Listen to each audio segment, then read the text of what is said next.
Good evening. Welcome to Fate Mag Radio, the online voice of Fate Magazine. I am Kat Hobson, your host, and I'm so glad that you're here. You know, I was so wrong Wednesday when I said it was Sadie Hopkins Day. Hawkins Day. So if you ask somebody to marry you and they said no, I hope that you went back and got them. Just kidding. But I get excited about things sometimes, and that was one of them because I like my marriage. I think everybody should try it at least once. Kidding. Hello, Lori Dorsey. I am really enthusiastic about tonight's show. I have been following him on Facebook for a little while, and the first time I saw him, somebody else was talking about him. And I thought, well, he sounds kind of interesting. So I went and looked at his Facebook profile, and I thought, well, okay, he is pretty interesting. He likes the same stuff I do. He does radio, or video. So I know he'll talk. So I went and asked, and he said yes. So I have Michael Roser tonight. He is DarkHour Paranormal. He is the founder and host, and he is also what caught my eye also. Third Phase UFO. I think I got that right. So we'll find out if I did or not. Third eye or third phase. I think it's phase. We'll just ask him. Michael, hi. Thank you for coming on. Well, hello, Kat. Thank you very much for having me on tonight. Well, I'm just really thrilled. I was involved with the channel called ThirdPhase UFO Report, which was a sister channel to ThirdPhase of Moon, just to clarify. Okay, thank you. Well, because I hate getting things twisted, and I thought, I did not clarify that with him when we were talking before. Should probably have said something about that. So, but you're pretty matter of fact, and I didn't figure that you would run screaming from the show. Hopefully, not yet. Not yet. It's early. So, but I'm really because of fate, anything UFO catches my eye. I'm a paranormal investigator. I've done that since God was a child. But the UFO I've always been interested in because I've seen them. Hi, Linda. I've seen them, and the first time I ever saw one, I was sixth grade, going into sixth grade, and my dad had some friends over. They're paratroopers. They were Special Forces Green Beret 182nd Airborne Division. And they were all out cooking after a jump day. And I saw something in the sky that wasn't moving. It wasn't blinking. It wasn't doing anything. And I was like, Dad, what is that? And they all turned around and looked. And they all looked at each other and said, it's a helicopter. I said, no, it's not. I've been watching them all day. That's not a helicopter. And it was so funny because they were just kind of like, it is. That's a helicopter. Well, there were funky lights outside my sister's and my bedroom window that night that were not the right colors, right? So I just, I hid under the covers. I didn't know what it was. It freaked me out. And now I know. Because sixth grade, I didn't know what a UFO was. And so that's how I got interested in them. How did you get interested? I've always dabbled in this field of esoterica as long as I can recall. I mean, big fan of Arthur C. Clarke, back in the 80s, going into the 90s. You had productions like Unsolved Mysteries and so forth. In those days, it was a little bit more difficult to find certain information, even on specific cases that we would consider infamous today. You had to catch one of those programs or check into your TV guide to see when something was playing. Otherwise, there really wasn't another way to go about this type of research. Yeah, sure, there were libraries that had some books, and I had some of those as well. But really, things only could take you so far.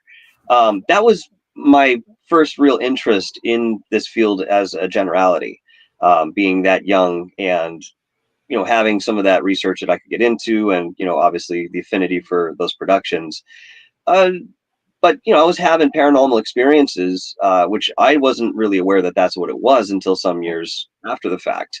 Something as simple as, I was laying in bed one evening. I must have been about 7 or 8 years old, and my floor was the second level. And I happened to look out the window, and I saw something standing right at the window. It looked like a bear. It's the only way I could describe it. But this thing had to be floating in order to get up and sit by the window. And, of course, I went downstairs and told my parents. They were, oh, it's just a bad dream, go back up to bed. But, some years later, I thought back to that certain retention that still sits with me now. And I look at it, it looks more like a Sasquatch face to me than a bear. But, Mm-hmm. Even something as simple as that, I was having experiences, well off very young. That's interesting because that's the one thing that I have not had show up and, in my wheelhouse. And I am so sorry. Somebody in Washington, D.C. is trying to get in touch with me, and I don't know who that would be. So, no, not Mm-hmm. during I thought that was off. But when you said that you realized later, were you freaked out that there was a bear at your window at the time? At the time, yes, I was I mean, frightened. that would have been so disconcerting. Yeah, as a 7, 8-year-old child, Yeah. with no real explanation, yeah, it was definitely an experience that, again, I remember to this day. Well, what did you do? Did you hide under the covers? Did you scream for help? Did you? No, I just went and told my parents what I was seeing, and very matter of factly, I would say, looking back, I was looking for more of an explanation, but even more so that wasn't there watching me while I was trying to go to sleep. That was the most Yeah. unsettling part. Yes. And there are people who have these type of experiences. Maybe it's not with a cryptid the way that I saw it. Perhaps it's with something extraterrestrial, something interdimensional, something that sits within that paranormal highway. They find it in their room at the edge of their bed, sitting on top of them in some cases. So, I mean, it's certainly not uncommon for people to have these type of experiences, but I find that when they occur at a younger age, they can be that much more impactful as you go forward. Well, I would agree with that. They can actually alter a lot of areas of our lives. I, Hmm. I do this. Yeah, you do what you do. And it's interesting because anytime that I speak with someone, whether it's at a conference or, a public investigation or on the show, I'll ask, you know, what brought you into either, ufology or the paranormal? They're both paranormal. But Hmm. what specifically, why are you doing this? Why are you interested? And almost everybody has an experience. A lot, almost everybody is at a younger age. They were exposed to it. Something happened in their home. They saw a dead grandmother walking across or a dead soldier walking across Hmm. the hallway. I mean, it really sticks with you when it starts, especially at a young age, because I got told that that wasn't real. Well, And yeah, that's the go-to. yeah, and when I had my first ghost experience, I was 6th grade, 5th or 6th grade, Hmm. and there was somebody in I shared a room with my sister, and there was somebody between our beds, and nobody lived there except our parents. Hmm. And so that was like, and at that time, all but one of my grandparents was still alive, and I didn't recognize who that was. So that was kind of like, okay. And as I got older and I started seeing people doing this, research and investigation and just sharing, I was like, wow, there's people that'll talk about that, like you.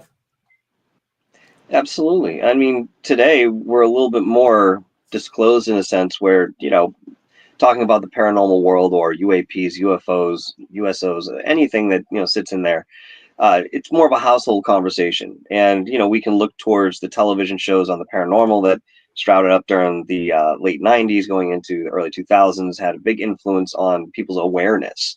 That's the biggest thing, especially in the world of ufology. We just didn't have a certain awareness from the common person or the layman, the way that most people should be interested in this. And, as far reaching as it goes, that type of technology, who's had it, who's utilizing it, where we got it from. I mean, these are questions that should be commonplace. But again, today we have more of an affordance to be able to talk this way with less ridicule, because you go into work and you tell your coworkers, oh, well, I saw a UFO last night and here's what it looked like. I don't know what it is. You're less prone to that ridicule Yes. than we were 20 years ago. I mean, your boss might say, oh, yeah, I saw the congressional hearings that they've been holding over the last handful of years. I'm familiar with this as a subject. So we do have that in our back pocket, and it is progressive in that sense. So thankfully, we are still working on that line. Well, I have really been enjoying the interest that Congress has suddenly developed in the subject, or I guess maybe the willingness to at least act like they're going to share information. My very favorite was Nancy Mace's face when she asked a question she didn't know the answer to, which was, do we have remains from these crashes? Yes. Are they human remains? No. I mean, just don't ask a question if you don't know the answer. That's a really good rule of thumb. It's But out there. especially, I mean, yeah. you talk about Jaime Maussan and the mummies that he's got. What have we seen? Only a handful of those rolled out. Well, there's upwards of 25 left for people to see that they will eventually purportedly bring to the table. They won't let any scientists from America go in there and do the testing that's required. And I think that if we were allowed to do that, there would be a little bit more credence to what they are. But we're still up in the air. I mean, yet this is some of the most provocative and controversial things from the subject itself that we have in front of us right now. I often say, especially in the paranormal world, would we know the smoking gun if we saw it now? Chances are we may not. We're very saturated in these fields, and there's a lot of contrivances that have gone into what might come across our desk in terms of a video or some sort of audio evidence. And people can do a lot of different things, and now you have the advent of AI in the mix. Things just become much more mired. But that being said, we still have to do our due diligence in this research, and that's why thinking about this with a critical mind is so important. And yes, you'll have the anecdotal right brain sort of thing going on as well. That'll be perhaps your experience or somebody close to you within your peripheral.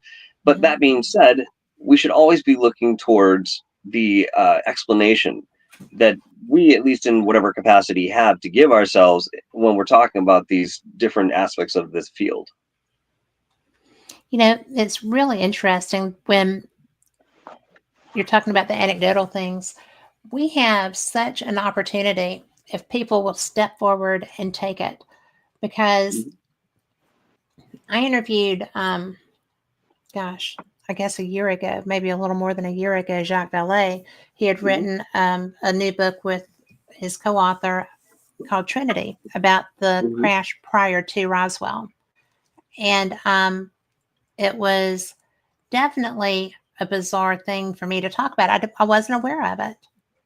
And yet there had been a man that was reaching out to me whose last name was the same as one of the children who saw that crash. And he would never tell me what his background was. I was going to have him on, and I started asking questions, and he started pulling back, and I'm like, I need to know. I mean, I can't just bring you on if I don't know what your history is, because again, I did not recognize that name. And when I was reading Jacques' book, I was like, I'll be darned. There's that guy.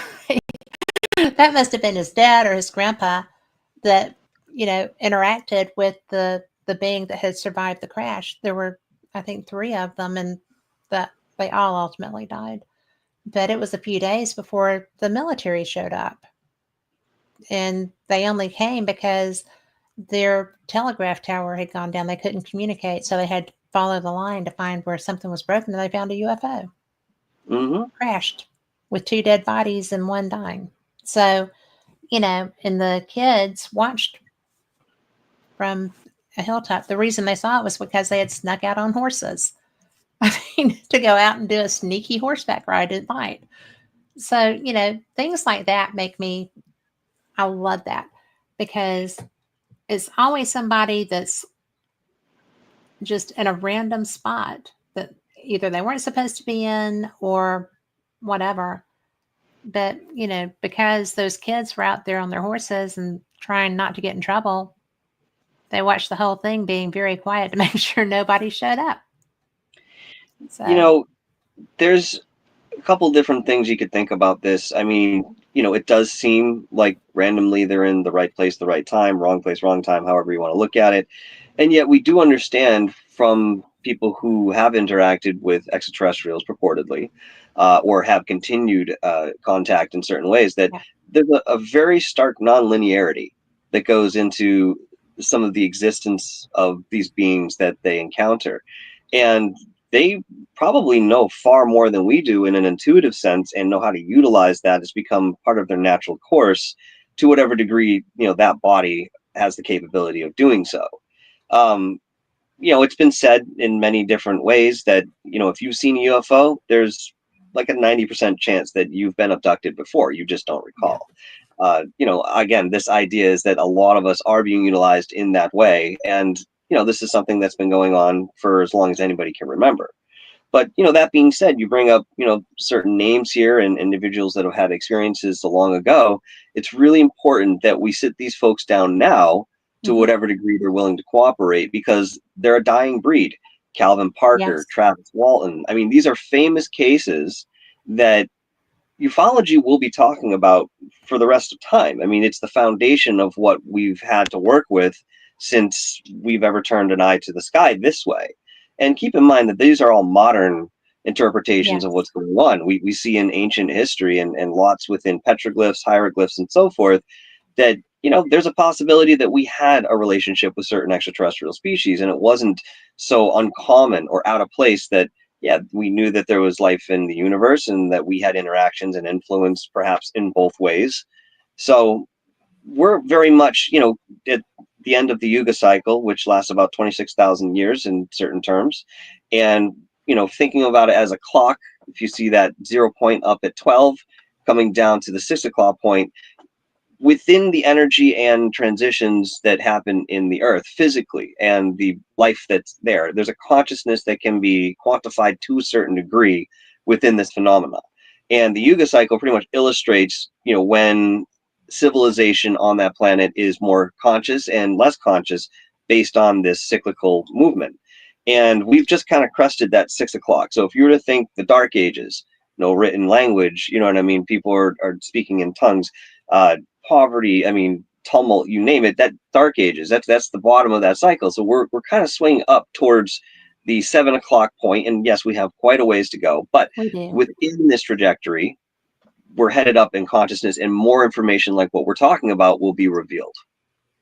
Well, I am interested in, I'd really like to get to the Jetsons is where I'd like to get, but we'll work on that.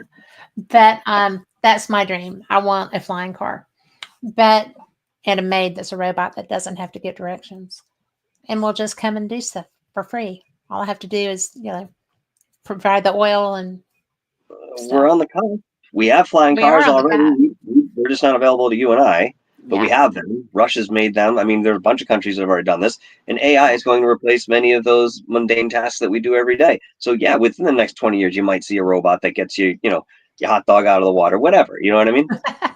Yeah, right because I'm tired of burning my fingertips. No, there you go. But it really is so interesting to me, because to think that we're actually on the cusp of something is so fun, because we've just in our lifetime, well, I'm probably older than you, but just in my lifetime, there have been so many innovations and so many changes, and we put people on the moon, and we've brought people back, and we've had people that can come and go now.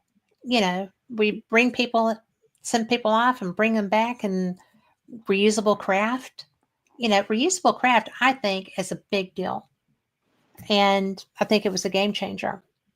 Now, if we could just figure out how to make it go farther and longer and safer. I know they're working so hard on quantum. They're trying to get that time frame grooving. And I think probably there is. Are you familiar? I know you are. You've done this forever. Are you familiar with the 20+1?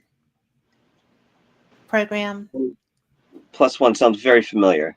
It's where, ostensibly, it is where the military utilizes people, sends them forward. And so they're Like a gone 20 and back sort of thing. Yeah. 20 and back. Yeah. And what do you think of that? Do you think that's a thing? This is difficult because in starting to talk about this, you have to entertain the possibility of tangible timelines that Right. are not the standard one that we're caught in 0.2. Going into my research and experience with the Montauk Project and other Black projects that did similar things, I do understand that this is very much a possibility and has been utilized in certain ways. But the technology and the methodology to achieve such a thing, number one, takes an enormous amount of power. And when you look into the Montauk Project as an example, we see that they did have certain power that they could have generated to possibly create something along those lines in terms of affect. But in speaking to a lot of super soldiers that claim to have been out on multiple campaigns, or very specific details about life in battle and within military factions, I will always entertain those because I can't disprove it. Right. I've had people come to me and say, I remember you from X mission, this and the other thing. I don't remember anything super soldier oriented. Doesn't mean it didn't happen. I just don't recall. And yet I'm readily able to pull up certain memories when it comes to Montauk. And I wasn't there the way that some of the participants or those that were forced to participate were. I was in a different faction of energy that, if you want to, we can go into that. But, long story short, I mean, it's up to you wherever you want to take it, we can go. But, to get back to your question there, I would have to say that there is validity until I can prove otherwise. That's how I feel about that. So, have you actually spoken with any of the individuals that were part of the 20 and back? Yes. I have Yes. two. Multiple individuals. Yes. And I felt like when I spoke with them, I felt that they were very genuine. And Yes. I met them initially. I met two of them at a conference who had gone fairly public. Mhm. And I just thought that was so interesting because they were catching a lot of crap. They were being very strenuously judged, and it was harsh. They're I easy don't know targets. that, huh? They're easy targets. They don't have any proof. They have Exactly. all They kinds are of easy. claims, but it's that's why it's really difficult to get into that side of the field, and yet we can't sit here and say there's nothing to it. We cannot, because if the men that I spoke with were not being honest, then they had been very well trained as disinformation agents. Mm-hmm. I mean, there wasn't a lot of in between with that. The information was good, the information was strong, the names affiliated, just the ones that I heard, and I was not familiar with that program at all.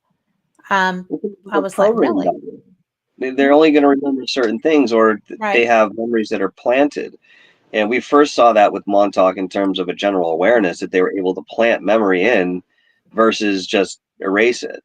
So, somebody you're talking to may be very genuine about their account because to them it's real and they believe every bit of it. They remember it. Without this other element inside that equation, we could be duped. And I don't mean just the listeners, but the person that, went through this as well. Yes. So it's difficult because I have met people that I do believe had an experience that way. They have certain detail that I don't know really where they would have gotten that outside of some sort of military faction or discipline. And yeah, there are a few. I could sit here and tell you names right now. But that being said, on the opposite side of things, I have come across people who genuinely believe that they were XYZ and they weren't. And you have to keep mental acuity and stability in mind when you're speaking to individuals who have, such a fantastic story. I mean, it's not what anybody wants to do, but there are many cases that I've been in interviews and I have to ask the person, I say, do you use any drugs? And I don't mean that in any disrespect, but I need to know, are you on any sort of medication that could be causing XYZ in terms of your experience? So let's rule that out. That's really the idea. But when that element comes in, it may be a factor, it may not, but it's really dependent on the circumstance. Well, I actually have never asked someone that in an interview. That's a good question to have in your quiver. Yeah, I mean, Because, if it's necessary, you know. well, were you involved in Montauk? Energetically, I am connected to Montauk intimately. You know, some of these claims that I'll make, people can ask for substantiation. If you'd like to, talk to me outside of the show, I can give you as much as I've got. But the three whistleblowers, Al Balick, Duncan Cameron, and Preston Nichols, were all part of my soul family. When I got that realization and it was confirmed intuitively, not just through me, but I had others that I worked with, it really set me aback, and yet still placed a lot for me, because where I grew up on the coast of Connecticut, I'm pretty much looking directly across the Sound at Montauk. Gardner's Okay. Island is sort of in the way, but Montauk has always been there for me. Now, I couldn't have been a Montauk boy. The project ended in 1984. I was born in 1981.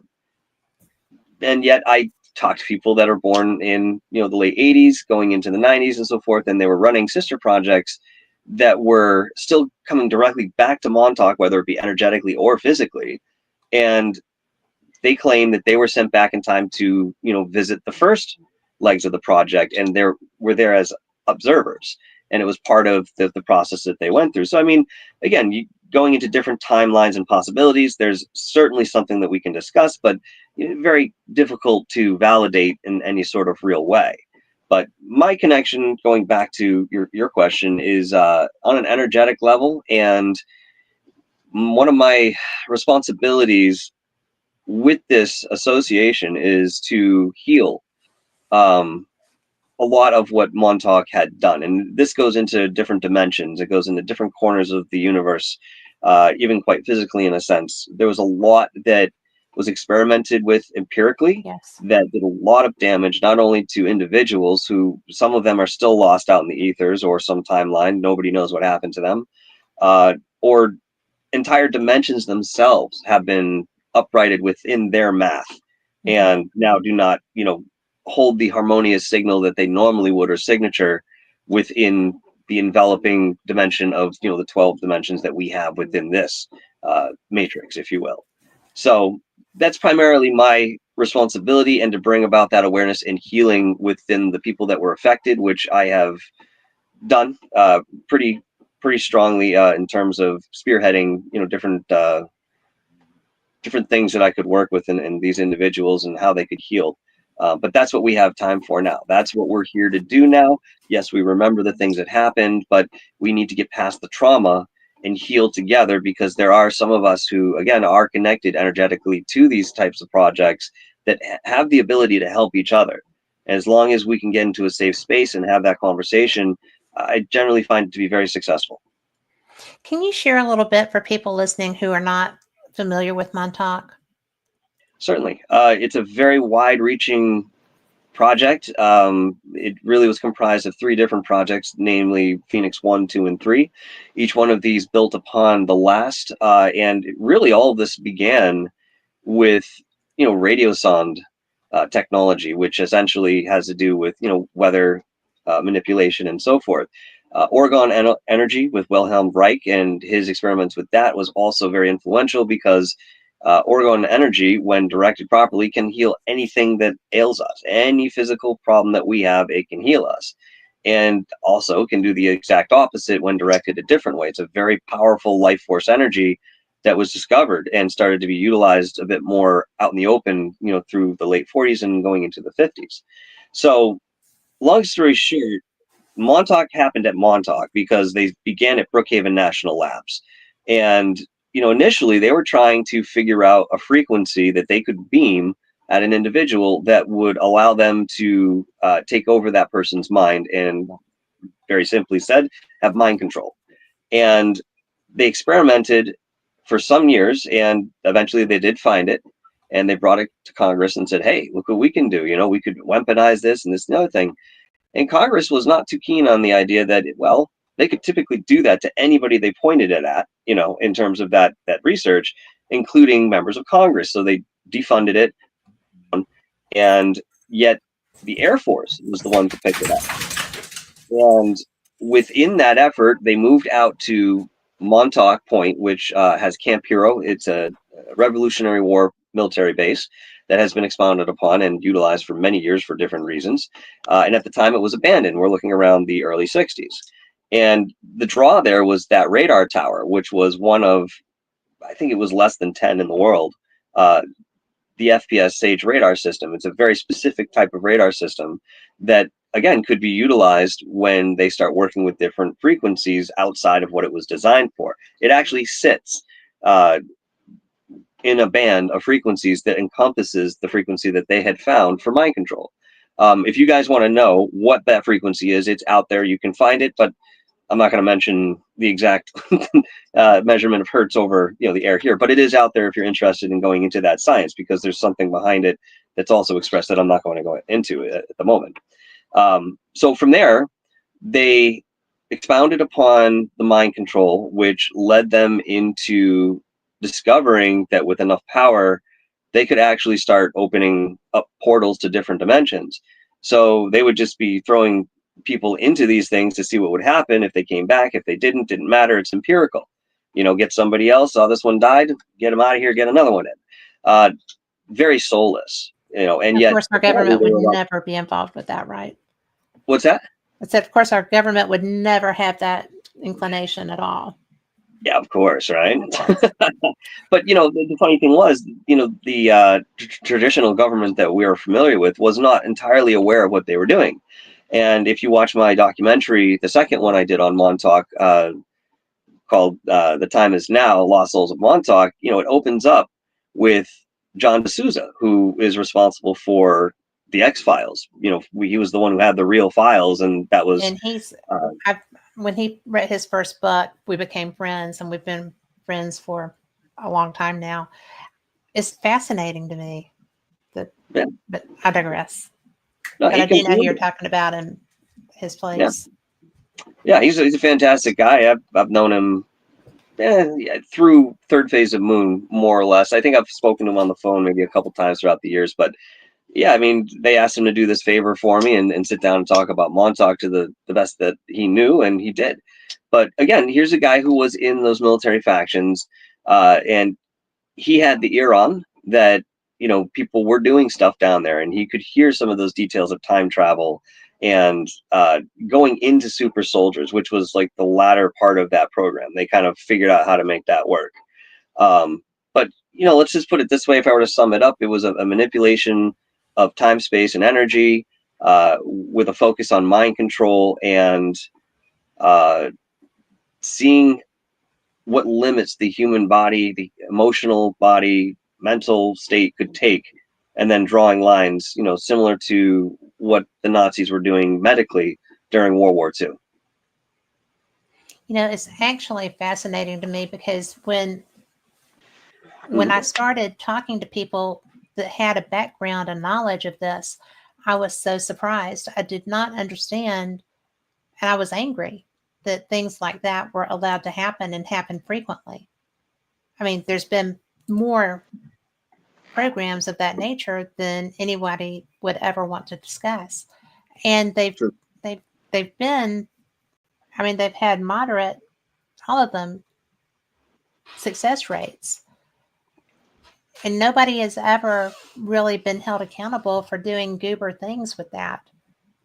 And for lack of a, my technical term.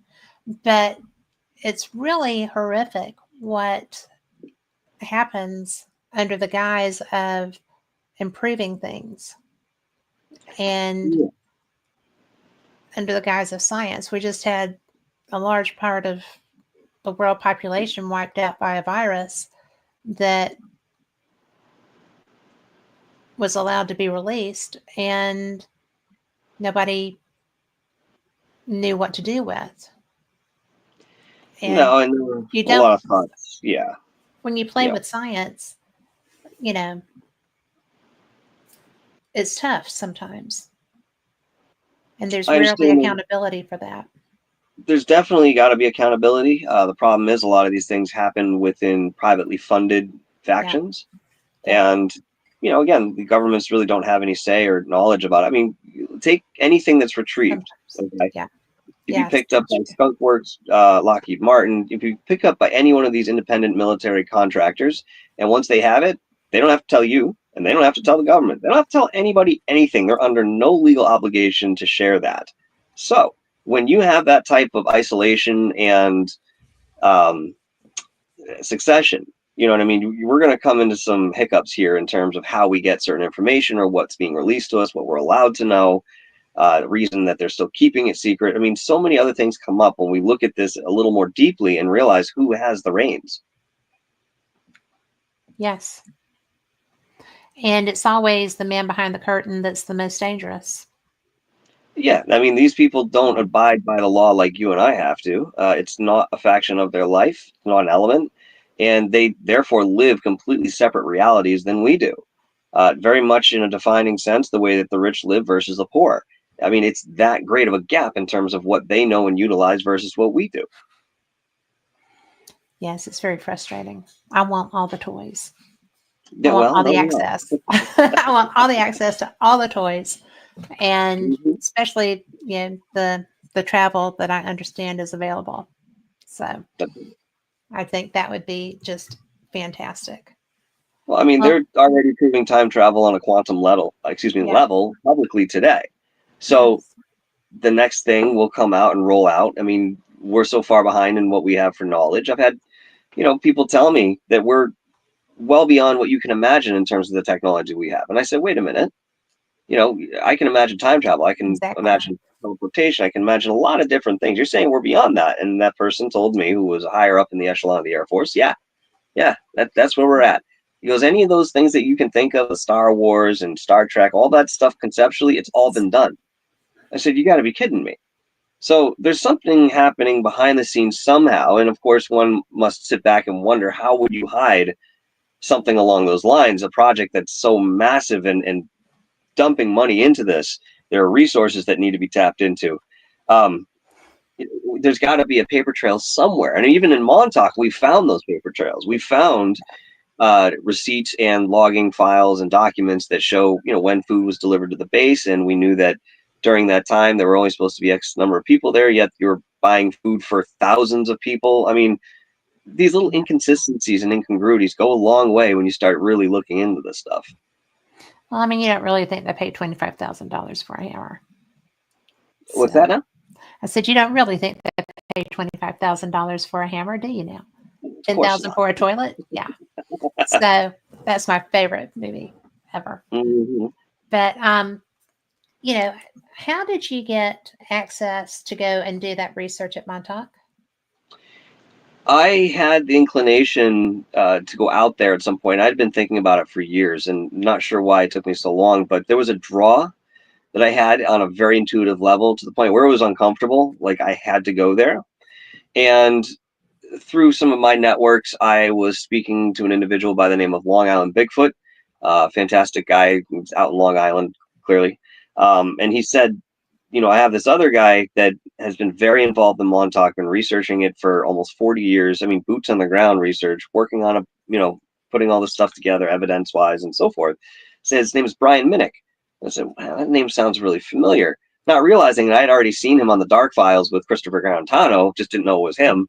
So I got in touch with him, and at the time, he either just started his channel or he wasn't really putting too much effort to it, but he had all this evidence he was literally sitting on in his room. I said, man, you got to do something with this. So within those conversations, we began, throwing things back and forth. And I said, look, I want to do a documentary on Montauk. Um, we knew Peter Moon quite well. In fact, Brian's better friends with Peter than I am. But I said, if we could get Peter to come down to Montauk with us, I mean, again, these people are aging very rapidly. There's not going to be Right. many chances left. Peter's a busy guy anyway, but he was able to accommodate that, and he came out and we ended up, filming over the course of 3 or 4 days. And that was the first documentary that I had put out on that. But yeah, with my relationship with Brian, we realized how much of a passion we had for the truth that was very much wrapped up in a lot of disinformation, legend, and lore. And yet Brian had been going to this base collecting physical pieces of it since the 90s, early 90s. And nobody else out there has done research like that on Montauk or Camp Hero. So it was a natural fit for the both of us. And then, Michael, who is Long Island Bigfoot, has always had his own interest, but it doesn't go as deep as, what Brian and I are trying to accomplish. But he always comes on and enjoys the trips out there with us. But, it's nice to be out there. And yeah, the area feels very strange. And if you know more about what occurred there, sometimes it lets your mind run a little bit.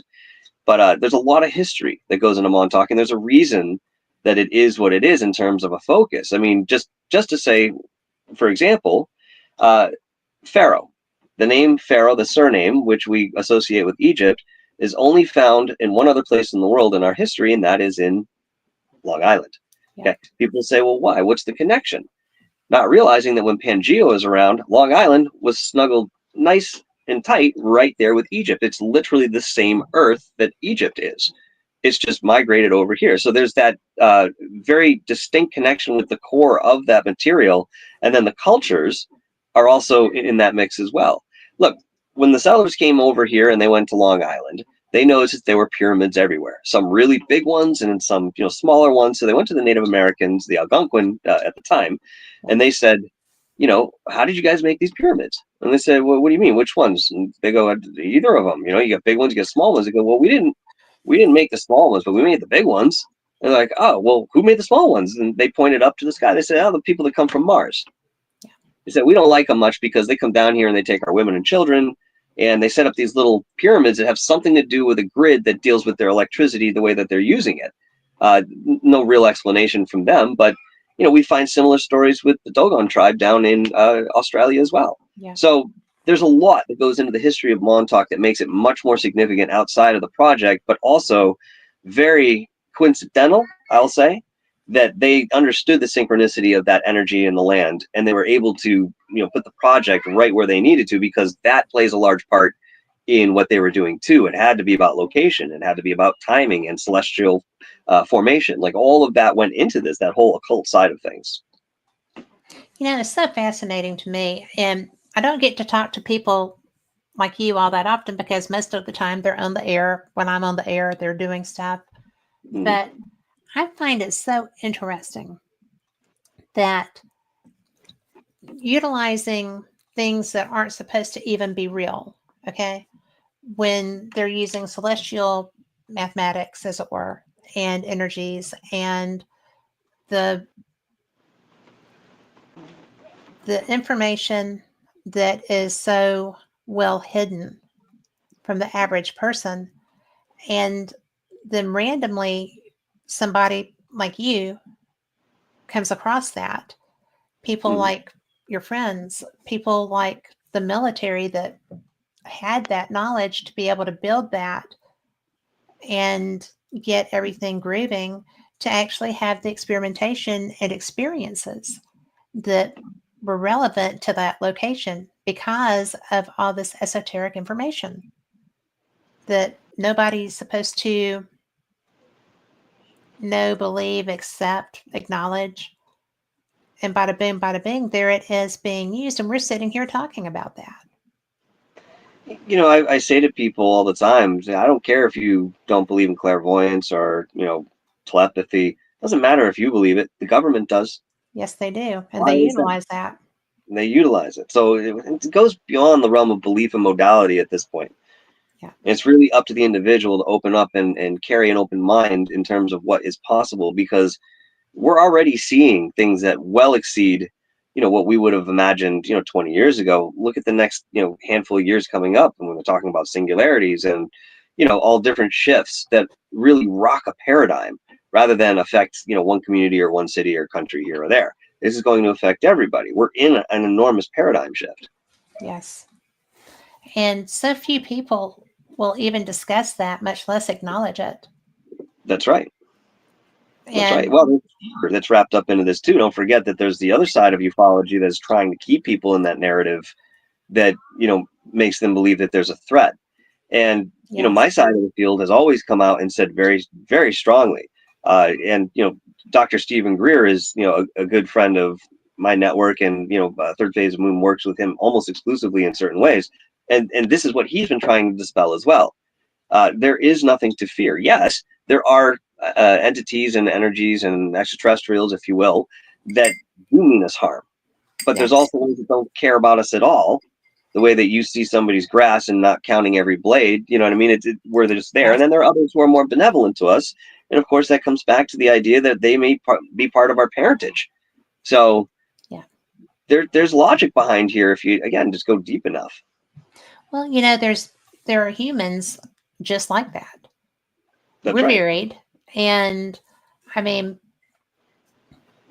when you feel the energy of somebody that has no interest in keeping a human alive, they're just there for whatever. That's To me, that's always disconcerting. And I read energy pretty well. And Mhm. so, it's so strange when you do feel that. And I think that I think it would be freaky to have another species that I came across that felt that way to me. I wouldn't know what to do. You have to keep in mind too that even though a lot of these species that we come up against seem very foreign, the only difference here is mostly in a physical sense, the way that we are interpreting that presence, or are willing enough to kind of engage in that, or mesh it into our lives. Now, Right. anytime we find a new species of animal on the earth, you read an article about it, you're like, oh, that's cool, spider with 1,200 legs. Okay, neat. And you just sort of move on. It doesn't really affect you, all right? Unless you live in that country of Australia Kind of when you rocked my find, world just yeah, to contemplate that. So, right, yeah. I mean, yeah. Ah! right, yeah. So Sleep I would, well.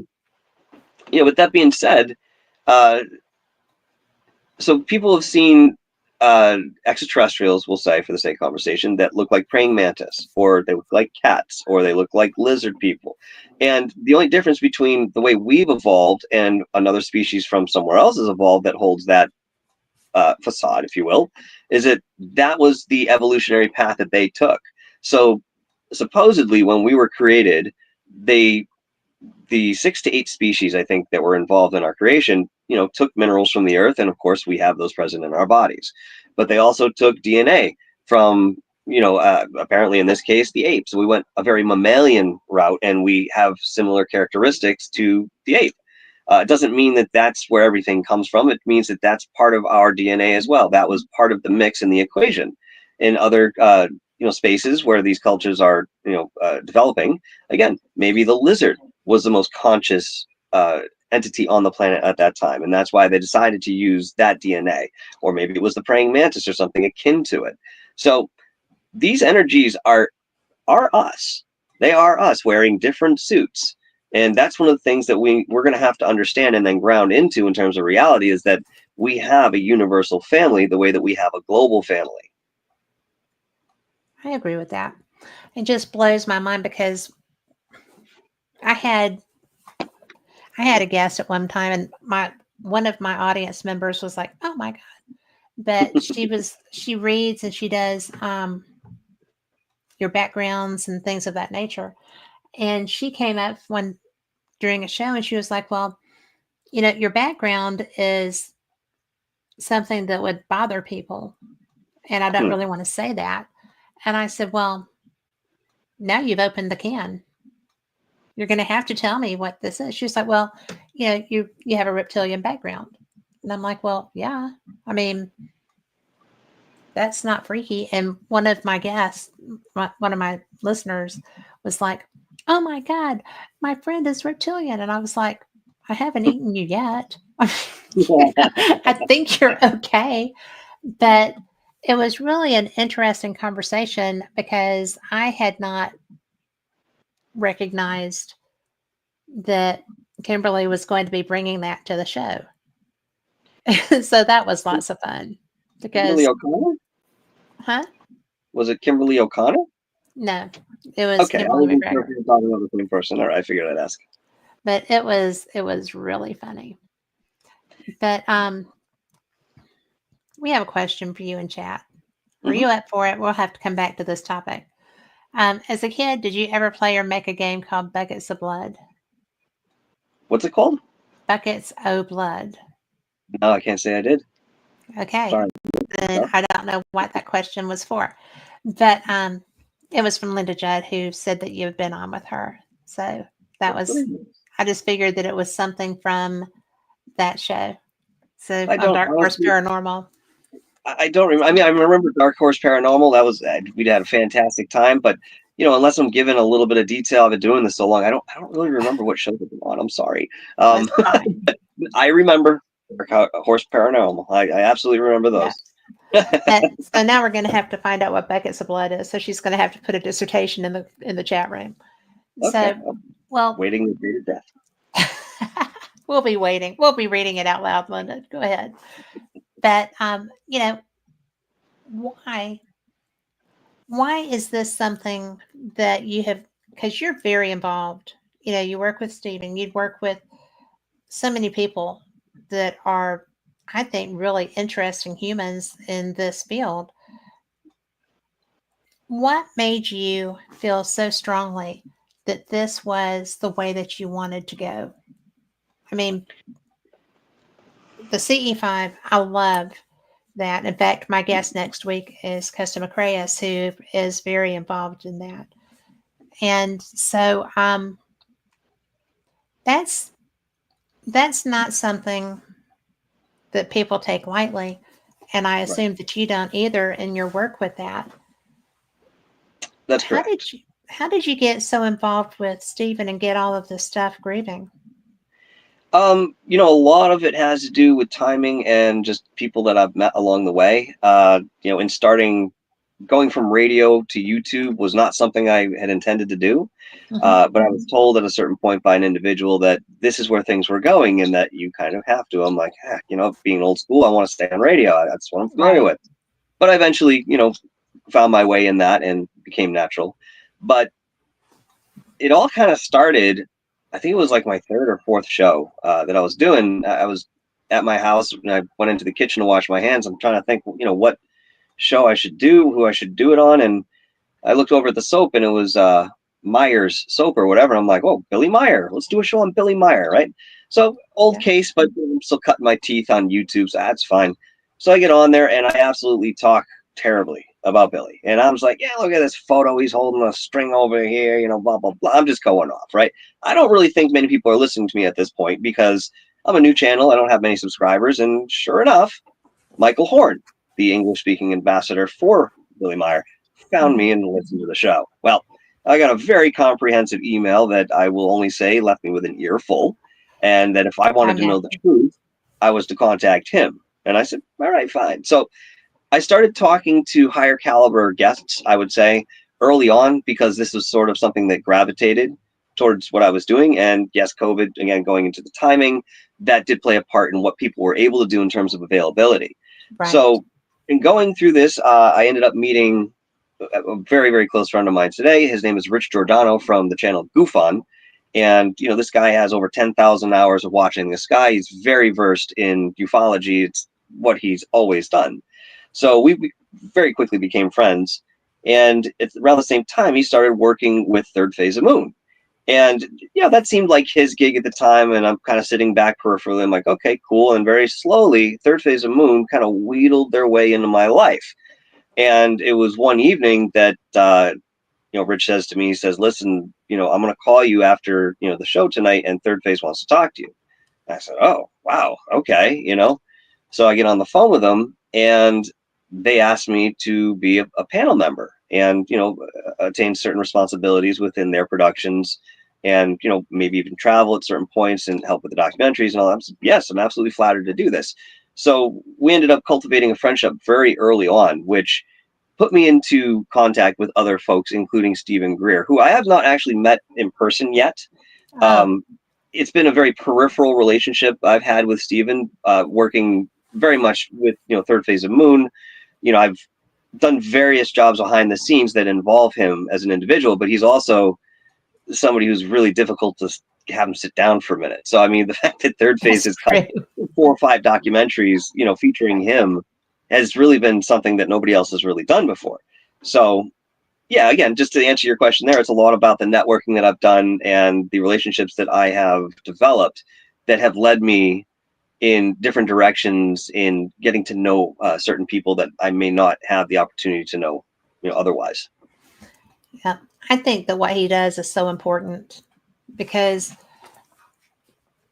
being able to bring acknowledgement and experience to the general public is what's going to move this field. Hmm. And I think that's so cool. So I have I'm a deck sitter, a hammock layer. I have dogs. I'm outside all the time. Mm-hmm. And I have a really good area of clear sky.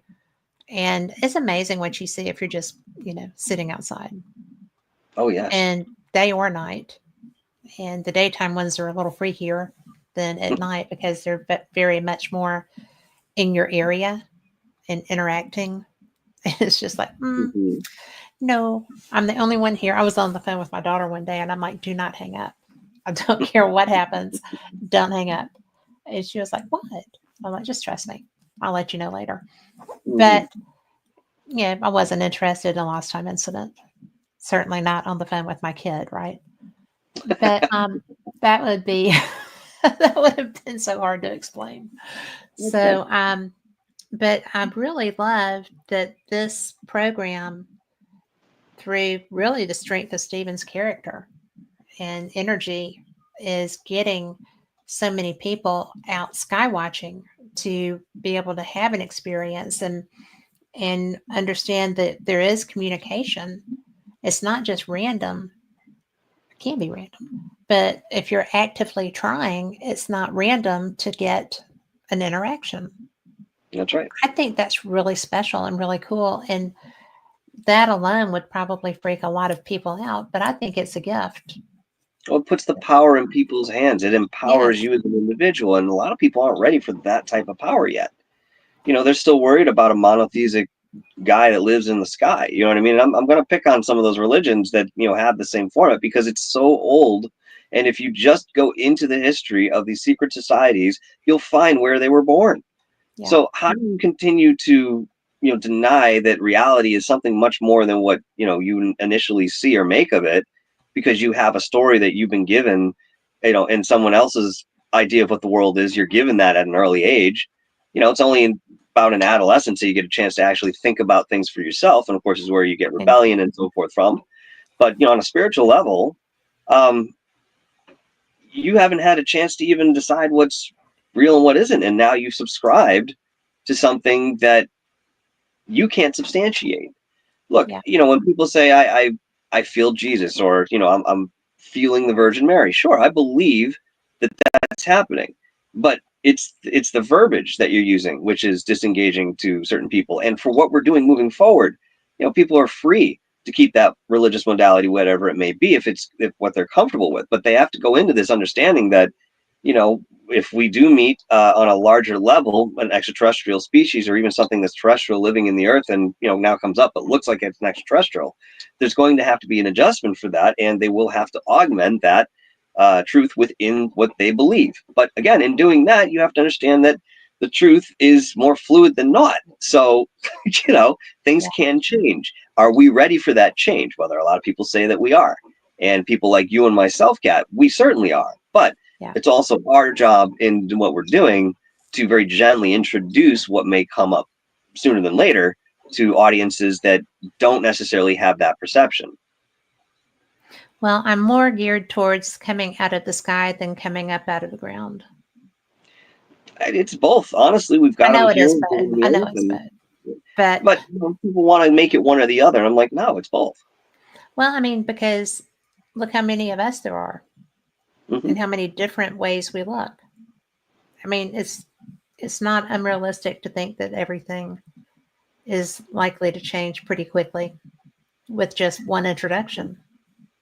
Well, I mean, the thing is, too, I went to Belize few years ago with the company RKOX that I founded with Jared Murphy, and we were given exclusive access to a site that most other people, including government officials, are not allowed to go on. It's privately owned. It's the only one in the country by a Mayan culture. And it was only then, when I got there and we went up into the woods and we started seeing the caves, that I realized that the Mayans, by and large, lived in caves. Mm-hmm. They lived underground. So, if we can do it, and we've done it as a populace, Well, I then mean, why we would have, something yeah. else do it? Yeah. I just think that, and it's just going back to old episodes of Fate or old, what are those, the Fright Night movies or whatever, Mm-hmm. that I'm okay with that. I'm not okay with a burrowing kind of looking humanoid creature. And I don't know why. I don't know why. Some things I'm fine with, some things not so much. And I'm not afraid of really meeting anybody. I would like that opportunity. But it's and I thought I was going to get a chance, but when the craft came out of the cloud, there weren't any portholes. I was so bummed out about that. Sort of. But it was just like, all right, look, there's something that's moving out of that. There was a yellow cloud that was so low, it was over my gazebo coming through my backyard. And I'm like, that's when I was on the phone with my daughter. And I'm like, okay, don't hang up. Just don't hang up. And then nothing. The front of it came out at the cloud and then it pulled back in and then it left. And I was just like, you're still there, right? I'm still awake. This isn't, yeah. She's like, yeah, Mom, what's happening? So that was interesting. But, I wasn't afraid then. I didn't want lost time. I didn't want to not be there when my husband came back and nobody know what was going on. So I was just like, just don't hang up. Just, whatever happens, don't hang up. And so it wasn't like I was, and every time that I have tried to report an incident to MUFON 3 different times, their system never accepts it. Let's move on for you. And I actually called their, director of whatever and said, look, I've tried to report something 3 different times, 3 different incidents, and your system doesn't work. It's terrible. 3 times. And he was like, well, you need to put that in report. I said, I'm trying to do it. So now I'm reporting it to you because you're over that. So that didn't go over well. But we were friends. So he didn't hate me forever. So it's really interesting to me that I'm just this random chick, in the southern US who's seeing things and experiencing things. And, I actually got very excited once because I thought I was seeing the starlings. I'd never seen them. So I didn't know what to look for. And what I saw were 2 illuminated barrel looking things that were moving together.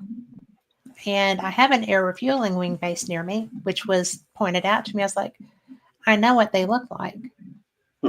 They don't look like, toilet paper rolls, short toilet paper rolls that are illuminated from inside. They're craft, and only one end is lit on both of them, where the nozzle comes out and where the receptacle is. That's how that works. So I was told that, nope. And a MUFON expert told somebody in front of me when they saw it that, oh, well, that's Starlink. So that's why I was excited thinking it was Starlink. So, Usually there's they're string of lights. Well, I've seen them now. I mean, I was, Mark D'Antonio was doing a thing at Contact in the Desert with the, Skywatch, which is his bag. And he's very good at it. I didn't mean to sound derogatory. I think he's brilliant.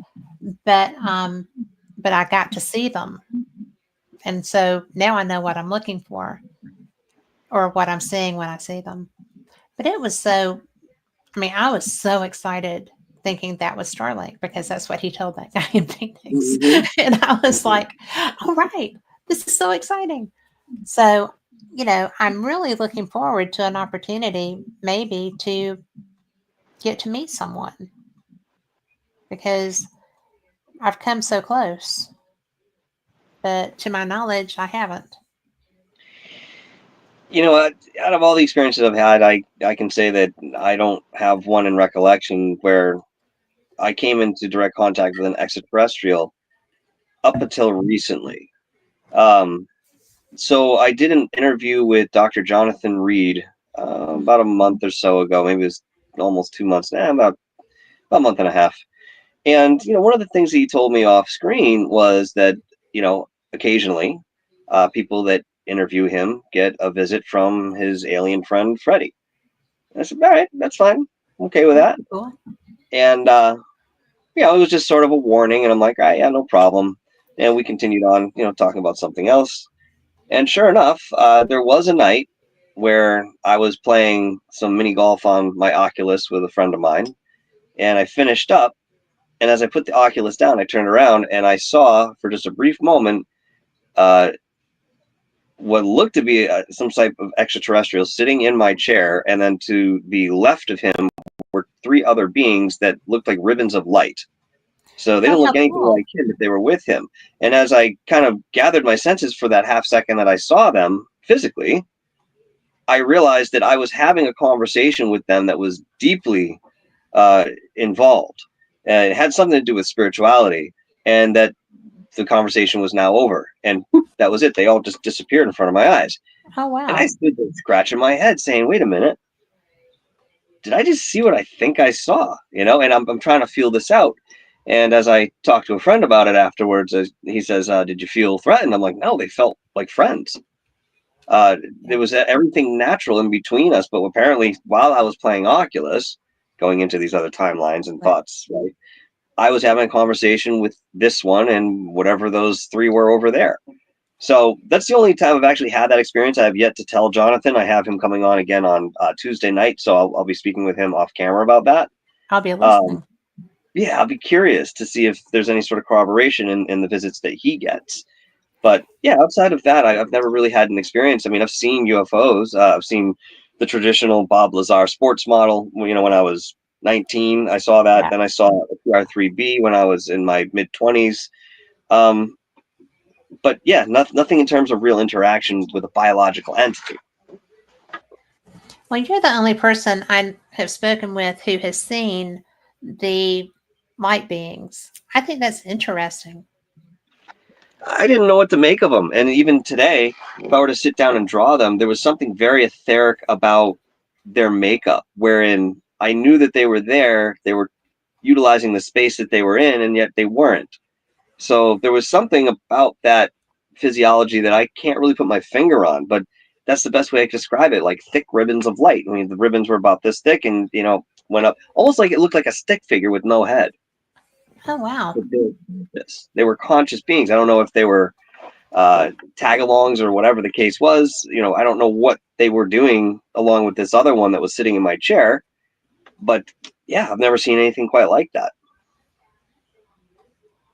I wonder if they were peers or if they were, like travel buddies that were just information gathering. Yeah, all above could be possible. We could only sit in the realm of conjecture with this one, really. Unless they come back and I can ask them. Well, let me know. Well, I will. because I think that was cool. I have not interviewed Jonathan Reed, but I have spoken with him, and I find him so interesting. So I love the case. And I have to say, out of everything that I've come across and that's come across my desk, this one really takes the cake yeah, because of the evidence that he has. And yeah, because of the witnesses that were there to view the body and, during the 8 days that he had it in his possession. Um, multiple points of evidence that can be corroborated all the way down to DNA and RNA sequencing. This is not something you generally have with, a typical UFO case. right. Jonathan's story is so much more involved, and the only thing I feel bad about is that he's had a hell of a time trying to get this out there just to talk about it. I mean, obviously, excuse me, in the way that somebody like Phil Schneider's life was uprooted by the information that he carried around and talked about. The same things have happened to Jonathan. Thankfully, Jonathan is still with us. They weren't, these attempts weren't successful. Yeah. But there were things that did happen, and he has people around him that protect him because it's necessary. Even in going through to get in touch with Jonathan, I had to speak with Dr. J Radio Live, who was Art Bell's producer. And this is how he knew Jonathan and what have you. So he'd interviewed him about a year ago or so, and I was really excited to see what those interviews produced, because it was just so in depth. So when we did this interview together, he actually co-hosted with me at Jonathan's behest. Right. It was a familiar face and voice, so to speak. It turned out fantastic, and yet we only brushed the surface. So we'll be getting back to that on Tuesday. Well, I will be listening. I just find his case to be so interesting. I think that you have a lot of contacts that I enjoy, so I am catching up. Is what I'm doing. So, well, I just found you fairly recently, so it's interesting to me. Huh? I'm so glad you did. I am too. Well, what do you think is why do you think that Jonathan's case has been so buried? It's a product of its era. If this happened today, it would be a lot more difficult to cover up. But again, just like Phil Schneider, I mean, he had something that certain parties did not want others to know about, and for all we know, there might have been some involvement with that conviction and determination. But it's one of the most compelling stories that's out there, and it's not easily discredited because there's so many different facets to this. I mean, how many other UFO cases or interaction cases that you come across where somebody has a physical artifact from their interaction, and they can wear it, and they go on public television, live television in Mexico, and demonstrate the thing making them disappear? Look, I understand all manner of camera trickery, but this was performed in front of a live studio audience. Yeah. So again, Jaime Maussan was present.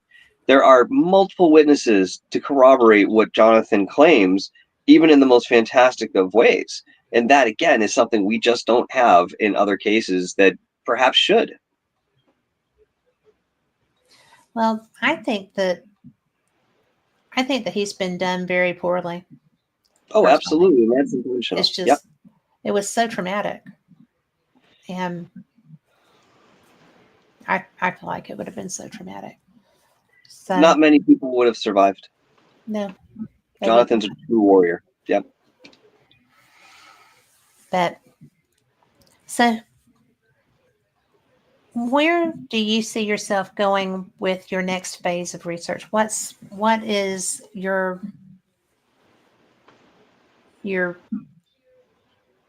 passion right now? I suppose the answer to that question is sort of reflected in what I'm currently involved in. I'm working on a book that is directly focused on my paranormal experiences, theory, and certain factions of the paranormal world I think need to be spoken about in certain opinion.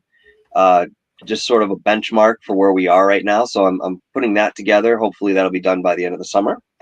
I'm also working on another Montauk documentary. This will be the third in the trilogy, and for the foreseeable future, probably the last of this type. I mean, I will continue to research with Montauk, but I'm going to be a little bit more niche when going into certain areas of that subject after this documentary. But in that we have some pretty interesting things to discuss and present, going from the reel-to-reel tape that we had found on our first initial jaunt out to Camp Hero, which we have had analyzed, and I have lots of thoughts on that, all the way to an individual that we met in Camp Hero who was a native of that area and remembers all the stories going throughout the 70s specifically that talked about, kids being taken over to the camp and what they were doing there and so forth. I was with Brian when we met him, and he said, "Were you guys part of the group that pulled out the chair from the underground?" And Brian and I looked at each other and said, "Wait a minute, what do you mean? What chair?" He goes, "Oh yeah, the psychic chair that they were using." And I said, "Yeah, we know of it, but as far as we know, nobody's seen it." He goes, "Oh yeah, my daughter's got a picture of it. They pulled it up from the underground." I said, "We need to speak to her." So there are some leads Wow. that we have that would just be incredible and blow a lot of things out of the water that, the last generation that brought this to light was not able to produce. So working on that steadily. I'm also putting together a Bigfoot documentary with Long Island Bigfoot. I began filming that about a year and a half ago, and that should be out, if all goes well, by the end of the summer. But that's a very curious foray into not just your traditional idea of what a cryptid is, but more so how we connect with those cryptids when we put ourselves in their environment. Mike is somebody who is a Reiki master and turns on that Reiki before he walks into a forest. And this guy has animals gravitate towards him like he's made of sausage. He went out into the woods the other day and this little raccoon's following him around. Doesn't seem to be sick, ill, anything like no rabies, none of that. He's an animal whisperer, and he does the same thing. And a lot of times his analysis is more right-brained. Although I've been standing in the woods with him and he shows me something, a little face over in the bushes, and I'm like looking over towards it. I'm like, is that the leaf? Is that pareidolia? And then immediately I see it just fade in front of me and realize that was a space that something just occupied. Yeah. So I've seen it with my own eyes. So I want to bring that to the audiences and give a little bit of a different angle in terms of the staunch scientific community, which we will touch upon, but we won't stay focused within that domain. We're going to go more into the peripheral analysis and anecdotal analysis of what cryptids are. So, those things are, for the moment, keeping me busy. I don't think you have any trouble staying busy. The Paracons I'm doing this year, So yeah, I was going to say, I don't think you have trouble staying busy. Well, when you start doing your work with Long Island Bigfoot, so we have things happening here in Alabama, and there's some serious research going on around the state relevant to just really strong anomalies. And then there's a lot of Bigfooters who are interesting to talk to here too. I have not gone on a Bigfoot expedition per se. It's not something that I've ever felt pulled to do, but I'm so curious. Have you had many cryptid experiences? Not nearly as many as I've had with the paranormal, if we were to make a distinction, but yes, I have. The first time I really came across a cryptid, I was planning to go camping with a girl I was with many years ago. I think I was maybe 25, 26. And this was a state park, what have you. And I'd been there before, but we're walking up the trail in the pitch dark, and there's a body of water to our left. And I start hearing these small stones being thrown in the water towards us. So we stop. I'm like, "Do you hear that?" She says, "Yeah." Like, "What do you think that is?" She's like, "I'm not sure. That's weird." But we continue to walk. I continue to hear these stones being thrown.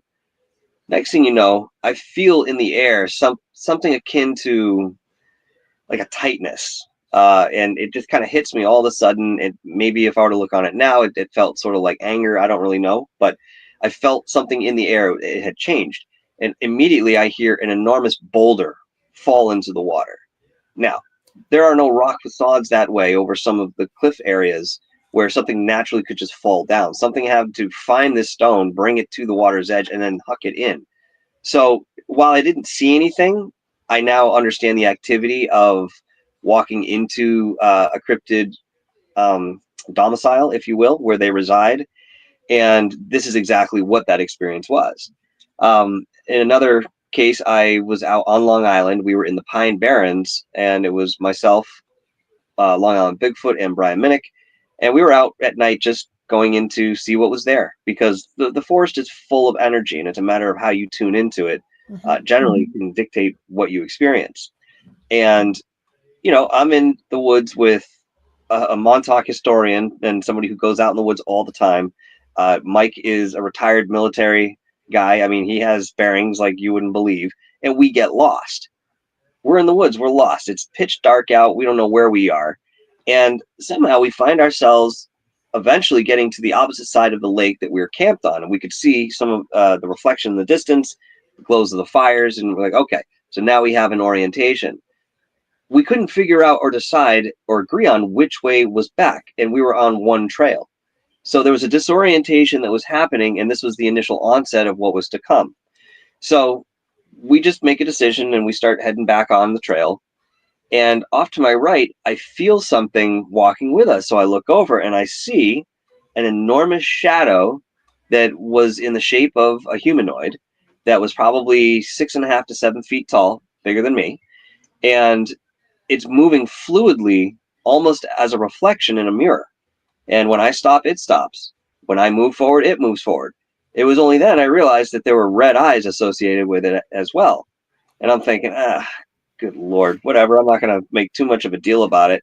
And this thing followed us for, I don't know, the latter part of maybe 10, 15 minutes, heading back towards where we thought camp was. Well, once we got out of that experience, out of that energy, it seemed like everybody knew exactly which way to go. So there was something acting on us, and maybe it was predatory, maybe it was observational. I couldn't say, other than the fact that we didn't feel threatened, we didn't get attacked. But something was definitely there. And I think it went well beyond what I've experienced in terms of paranormal phenomena. Phenomenon. Well, it sounds like it was an intelligent being that was getting you away from whatever it was protecting, but making sure you got out okay. Perhaps more the former than the latter, but I don't know. I don't know the disposition of that one, No indication there. I have found that if there is negative intent, it's not hard to recognize. And it doesn't sound like that was going on. It sounds more like, oh, no, you're far enough. We're going to get you that way. We're going that way. And I've had that happen too. That's the case. I mean, I can't say it was helpful. I didn't really feel anything in terms of that direction. It was only the absence of that entity wherein we kind of figured out where we were going. But certainly I think we wandered into an area that we were not welcome in.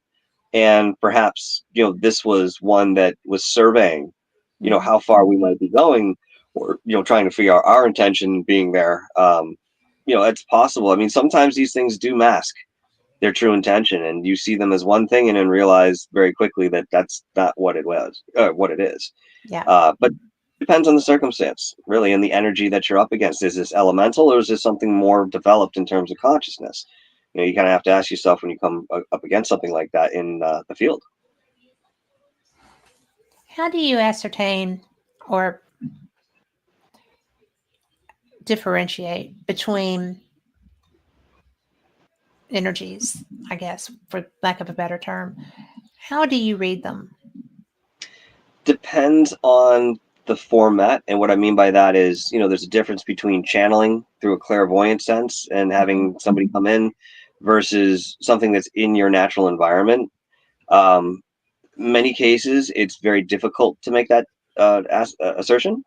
You kind of have to just go on the merit that there's something there, and in a scientific way, kind of analyze and describe what it is based on its behavior, and then find patterns in more historical experiences or cases that may mimic or be familiar to give some sort of name to whatever you're working with. In most cases, you don't get that.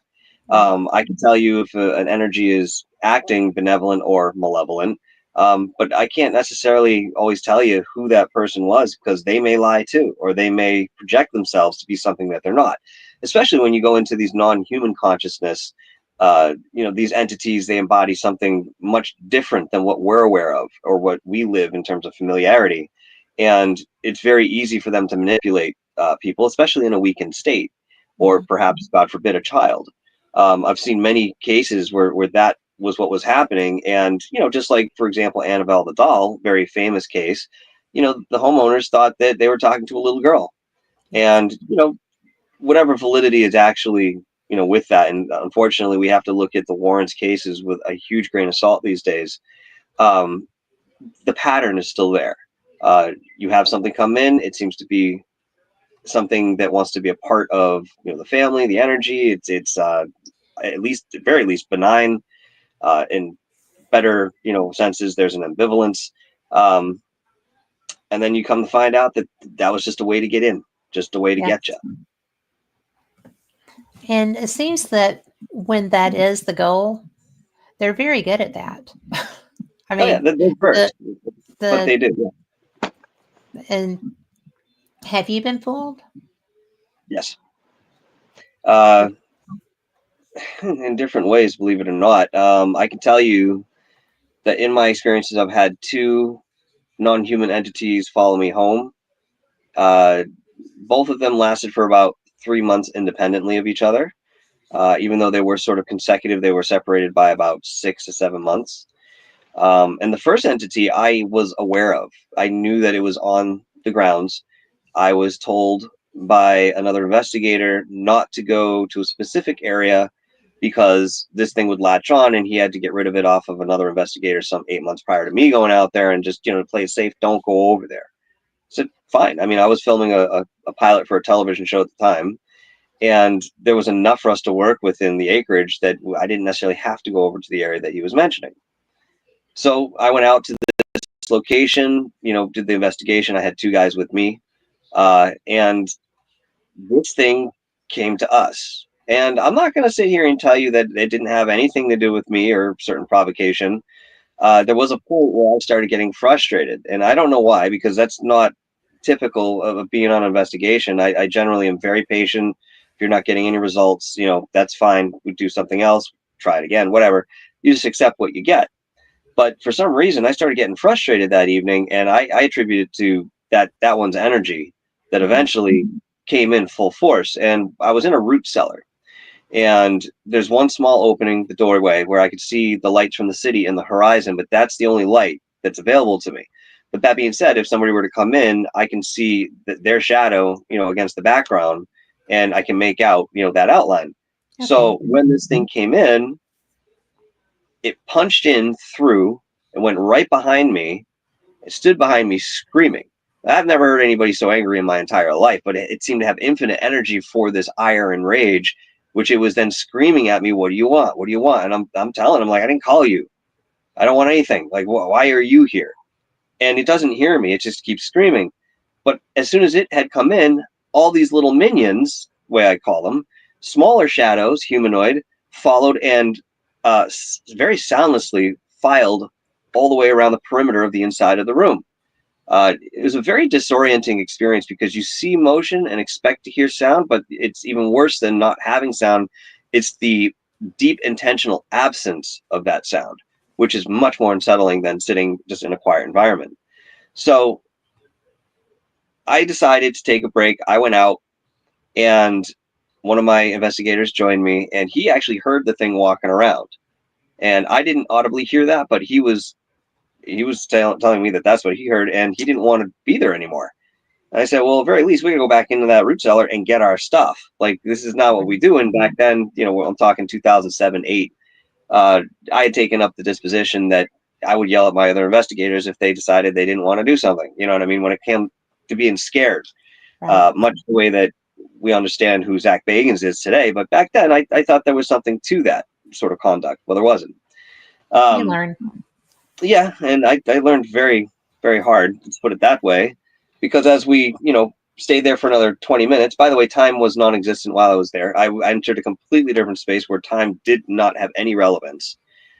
So, what felt like 2 hours might have been 10, 20 minutes and vice versa. It was a very strange space to be in.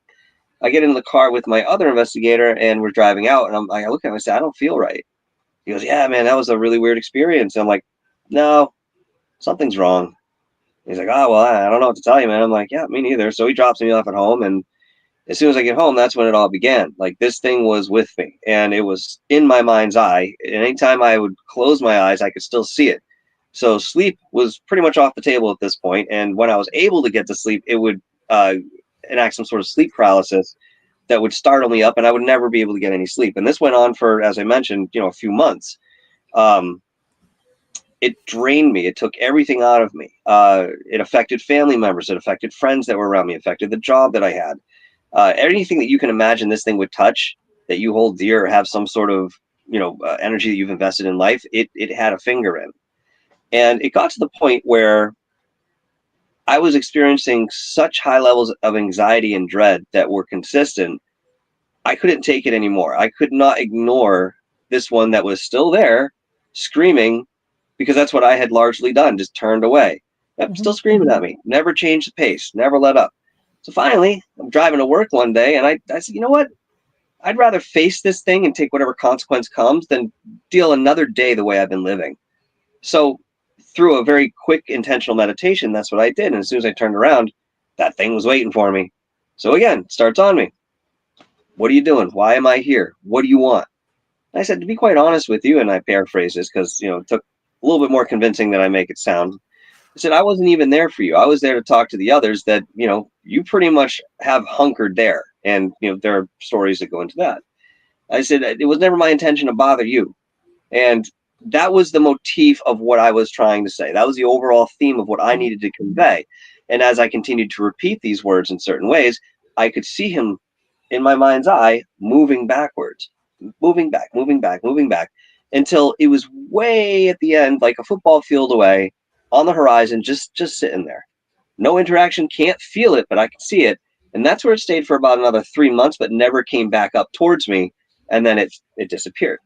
Well, sometime later, I mean, years later, I did find the other investigator that had that same experience. And when I spoke to her, I was blown away by the similarities that we had within the experience, down to certain details that we could very readily agree that it was the exact same entity that plagued us both. Now, the only difference is I only caught it once. She ended up getting rid of it, thinking she was good enough to go back, and got it again. So she has, I think, 2 books out on the subject. Her name is Joni Mayhem. Oh, I know Joni Mayhem. No, well, that's who I'm talking about. Well, I haven't talked to her in years, but she's always fascinated me. I think yes, she's pretty cool. Oh yeah, we did a show together. Fantastic. Yeah, go ahead. That is so intense, though. Yeah, and the funny thing is, the second one I caught was at a completely different location, and I won't go through the detail now, but long story short, I had some crazy experiences in this clandestine graveyard out in the middle of nowhere. A buddy of mine I worked with seemed to know about it and had experiences there, so he wanted to take me. And this thing comes home with me, and I'm getting the same exact sort of feelings. Like, I can feel it around me, to the point where it's so intense. My body is vibrating so intensely, I can't eat. I'm losing appetite. This is the type of thing that would happen. And like pulling my hair, whispering my name in my ear just as I'm falling asleep, stuff that would keep you in a weakened state. Well, sure. That one, this is the curious thing. That one was actually a watcher spirit. So it came with me, I would guess, because I was the most sensitive out of anybody in that group, and there were more people than were supposed to be there. And I felt that the energy was very discombobulated, and that, if there was something, that probably would attract it. But long story short, about 3 months later, which it was a different experience, but just as intense, this thing left, and I could immediately feel the difference. Now, I wanted to go back to that graveyard over the past few years. And even though I looked at going to that first location where I had that entity, I realized that it's off limits for me. That's the only place I cannot go. So I'm not going to test faith here. Test fate. So I said, okay, no, it's not worth it. I said, I want to go back to this graveyard, but I don't want to deal with the entity the way that I did. I said, what do I have to do? And intuitively, I heard 3 things that I need to do in order to go back to that graveyard and do it in the right way. Because I wanted to do an episode on this experience. I had to tell somebody, and I just couldn't, do this, otherwise. So Spirit told me, you are to buy a flower or a bouquet and you leave it at the front gate out of the sign of respect. Great, no problem. Second thing is you're going to find whoever you need to talk to in terms of the town, and you're going to make a small donation for the care of this graveyard. Now, I'll tell you, that was a lot more difficult than said, because this is like one of those ones way off on the peripheral and nobody really knows about it. But I was able to do that. And the third one was, if you do broadcast this, you cannot reveal the location. Nobody wants to be bothered over there. I said, all right, fair enough. Fair enough. So when I went into that meditation, I actually met with all the spirits that were there, and they came around me, and it was like a meeting. And there was that large one that eventually said, yes, you can come back. You are welcome. So I do. And I bring the original guy that showed me where this place was. And it was just the two of us. So I go through my motions, and I feel much better going in there. I don't feel bad. There's nothing oppressive. I feel like I'm supposed to be there. So I go over to the one distinct grave that's in the graveyard, which apparently he believes the last person who was executed in Massachusetts as a witch is laid. I don't know that for sure, but it is a very interesting grave, and it does have a weird energy about it. I noticed that in the past. So I'm over there standing by the grave, and I'm dictating this story. I have him filming me. All of a sudden, he starts laughing. It, interrupts my concentration. What's so funny? He goes, you know what it is. And as soon as he says it, I can feel that one on my right side. It's huge and just lapping me in waves of energy. I'm like, oh, why? He's standing right there. He's like, hey, dude, he's standing right next to you. I'm like, yeah, I feel that. He goes, you want to know something even funnier? I said, what? He goes, he's lapping at your face like a dog, like an ally. I said, sure enough, I had done the right thing. I came back the way I did, and it is now an ally. And I'm welcome back there anytime I want to go. How cool but I can't do that with the other one. No, yeah. Well, at least you got good advice for that. I mean, oh yeah. But a lot of times people, when they are doing the investigations, seem to just want to get that negative reaction. And it's not necessarily something that they benefit from, but they always try to stir up and irritate and agitate. And I have never understood that. I have, when I was in a location and I felt like something was trying to get into my bubble, just said, you know what? No, this is my space. And I'd really prefer that you not come into that. I'm not coming up trying to hug you or touch you or do anything weird. So this is me. And I've only had one time that didn't work. But as a rule, it does. It should. Yeah. It should.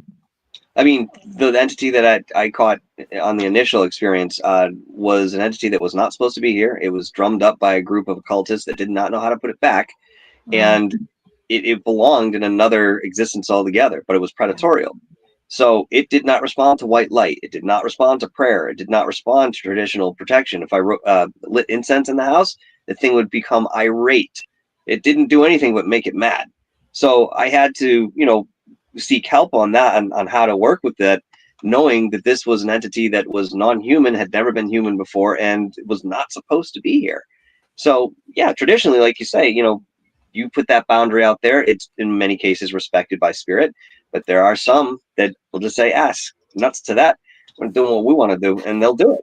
Yeah, it's kind of like, you're coming into my world right now, so your rules don't count.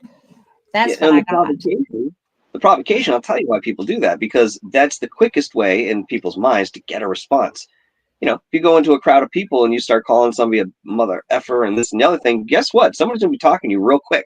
You know what I mean? That negative attention attracts that violent type of response, which is what some people feel they need in order to feel validated in what they're experiencing. Look, I was somebody who looked for that.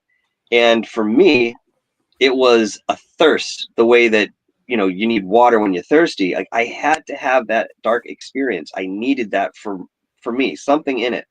And when I did have it, I realized it was just always a facet of myself. There was a part of me that was that dark, and I needed to recognize it. Not that I wanted to act on it or that I wanted to experience it again, but I needed that initial sense that I could then place as a blueprint and say, this is a part of who I am too. So that was my reason for doing it, even though it was still wrong. I think everybody has that side, though. They do, but some don't necessarily want to acknowledge that at all, and they're more than happy to go through life knowing that there's something there, but don't know what it is. But look, we got to face these things within ourselves. Otherwise, how can we truly be complete? Well, exactly. I mean, we have more than one side. And, that's like the woman that I told you was telling me on the air that I'm reptilian. And I'm Mm-hmm. like, that's not the worst. I mean, they're smart. They're, they can be compassionate. They just look different. And And they they, can not have respect for us as our species. So, yeah, I yeah. I'm not going to be tripped out. And she was so hesitant to say it on the air. And I'm like, no. I mean, and then my sweet little friend was so, so gung ho on the ghost hunting side of it when that was so funny because she put it in chat. Oh my God, my friend is a reptilian. And I'm like, not out here. This is still me. You've known me forever. Why is this tripping you out so bad? But it was just so interesting to see that reaction We're because connected. I mean, look, how many lives have you lived that you know of? I mean, God knows. I mean, the number right? could be infinite to a certain degree, the way that we would, measure that out. So, Yeah. I mean, there could be what's the word I'm looking for? Some sort of Overlap maybe. bleeding through. Because, Yeah. again, taking out the linearity of time the way that we know it, we're everything all at once. We're having any experience that we're ever going to have in the present moment. So therefore, within that logic, anything is accessible, whether it be past, future, or what have you, Yeah. because once you take that into consideration, know how to work it, you just pull it from the present moment. That's it. So we have all of those things in us right now, and with some of them we wear on our sleeves, and some of them we don't. That's true. Being able to jump between though, I haven't mastered that. That can take lifetimes for some, and I think so. everybody has their own path with that. That's right. And I also think that people tend to try to hide from some of them. Oh, absolutely. Like her with that reaction. I feel like if somebody had told her that, she would have just come undone. And that's okay because not everybody interacts with things the same way. So, I but would it agree. was, huh? I said I would agree. Yeah. But that was interesting. And, I'll have energies here. Most of mine are family, but I'll have Mhm. energies here. And my daughter in law will be like, I just saw your dad. And I'm like, well, he's around. I mean, I got hurt and had to be taken care of for a while. And so she was here as my caregiver and she kept on seeing things. I'm like, I'm hurt. Okay. They're looking after me too, but they can't, help me get in a wheelchair. I Yeah, have they to help have, you wait open. I need you too. But it was so weird. It was like 3 months that she had to be here to help me. And she was such a champ. She really was such a champ. But she was, she was coming down the hallway one day and she was like, your dad was in the bedroom door. I was like, well, did you say hi? I mean, Yeah, right. he's here because he's looking after me. So it's okay. And well, I wasn't scared. I mean, Good. he was just so clear, you know. So that was interesting because she is gifted. She just doesn't, hadn't used that before. And I think also my caring spirits were here so strongly. I mean, I had to be in bed for 3 months. It was the worst. It sucked out loud. But, it was, well, I don't have to be anymore. So that's great. And it was so funny because she was just like, there are so many people here. And I was like, well, there's three. There's three. So, Some can come in and out at yeah. will. I mean, one moment there's 10 people, one moment there's 3. I mean, it happens so quickly over there. And I was so, because I had to be on pain medication and I was so high most of the time. And she was just like, did you see? And I'm like, right there. Yes, I did. You know, just say hi, you know, and it was just so funny. But I think that I think it's interesting when we have different levels of spirits around. And, but isn't it so, I feel like it's a gift when they let you interact with them. You know, sometimes I'm better at it than other times.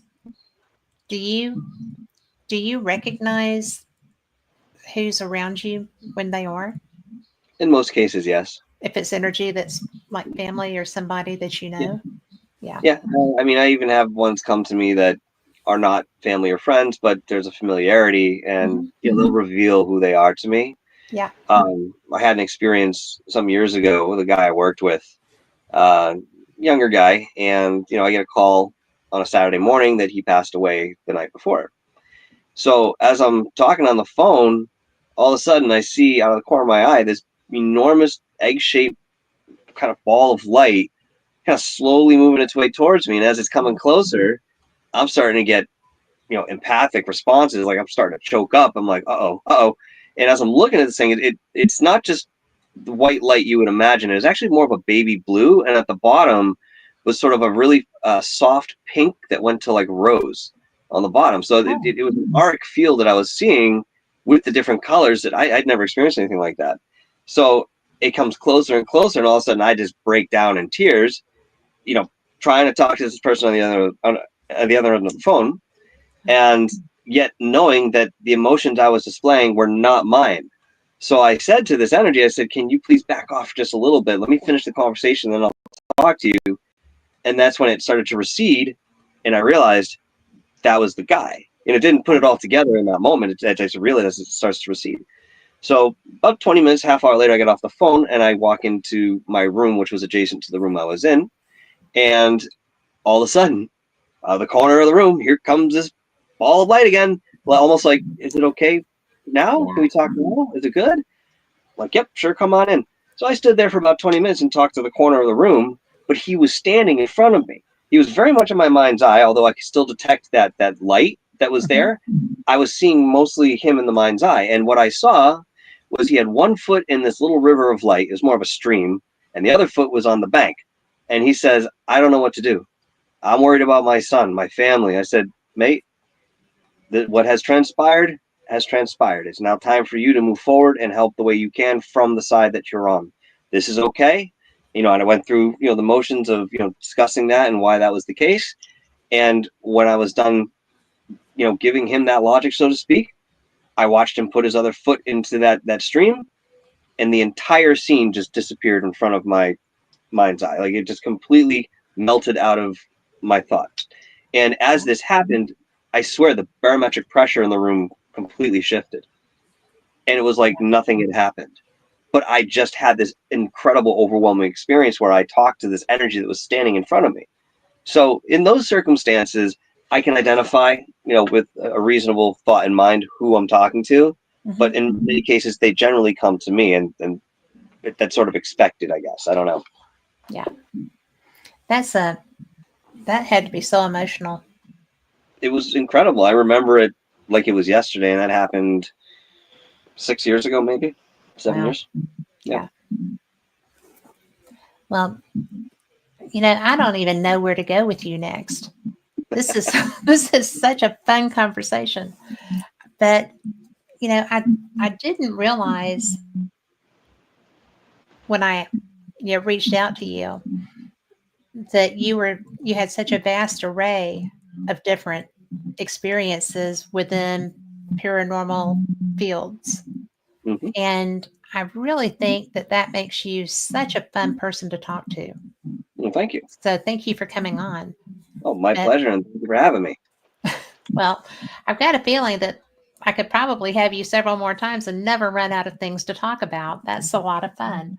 I mean, if I had $1 for every time I heard that, I wouldn't work. No, what else? See, that's the beauty of this type of conversation. We Yes. don't have to stay streamlined on one specific thing, and even if we did, there are tendrils of detail to explore. Mhm. All of the stuff in paranormal, esoteric worlds connects one way or another, and one Yes. place leads here, another place leads there, and you can always come back to a central point, but you can explore so much ground just because of the nature of what this is. I know. And people get so locked in, paranormal people, we're ghost hunters, or I do cryptids, or you know, ufologists. Mhm. And all of those worlds are so interconnected that sometimes and I do know that some people do have things that they're better at or that they enjoy more. And I mean, I'm not a big into the woods to go find something that can eat me. Um, that's not necessarily Bigfoot, right? Because you're in the woods at night. Around here, anyway, we've got all kinds of things that can, rock your world right off the face of the planet. So, I'm not a big, you know, go hunting person. I like being in a structure because usually it's me and another woman that are doing our investigations, and there's places that are not quite as safe as others. So you really need I would to make understand that. sure that you're safe with that. And I don't know, I like the UFO side, and I like your take on Montauk because I've really never talked to anyone about that. And I appreciate you bringing that to the table. I was I was surprised that we started off with that, but it's so interesting to me. I've read about it my whole life. I And just a lot of people know about it. Like you've heard about it, you've read about it, but mhm, that's where it ends. You know what I mean?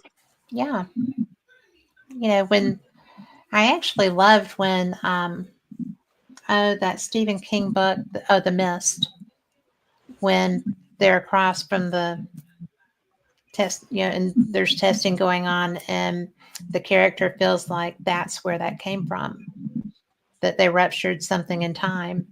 Hmm. And the book did. I don't know what the movie did. I didn't see it yet. I don't go to movies very much, not scary ones. But and I didn't really want to see the supermarket scene. So I was like, I'm good. But it just amazes me that they can make movies about that and people get all wigged out and stuff. But if you try to have a conversation with people about that, they're just like, no, nah, that's not it.